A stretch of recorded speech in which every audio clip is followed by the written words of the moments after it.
जय जोहार, मैं हूं अपन के संग ललिता चक्रधारी। आप मन देखा तो न्यूज प्लस 21। चलो शुरू करथन बिहिनिया के खबर। प्रधानमंत्री मोदी हिमाचल के मंडी के आज करही दौरा, हाइड्रो पावर प्रोजेक्ट के करही शिलान्यास। चुनाव आयोग और हेल्थ मिनिस्टर के सेक्रेटरी विधानसभा चुनाव और कोरोना के हालात पर आज करही मीटिंग।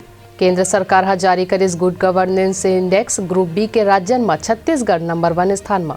छत्तीसगढ़ के रायगढ़ में 3 दिन में 23 लइका मन कोरोना पॉजिटिव। प्रदेश में 5वीं बार मरीजन के संख्या 44 के पार होइस।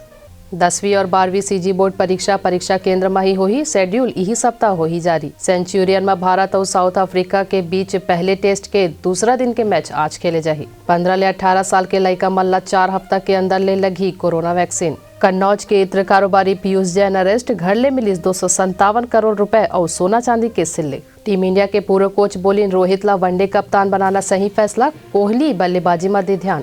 महाराष्ट्र में ओमिक्रॉन विस्फोट, एक दिन में मिलिस 31 नवा केस। ऐसा ही तमाम जानकारी ले लगातार अपडेट रहे बर हमारे चैनल ला लाइक और सब्सक्राइब करना झन बोला और नोटिफिकेशन बर बेल आइकन ला घलो दबाओ। देखत रहो न्यूज प्लस 21, आप मन के हक की बात।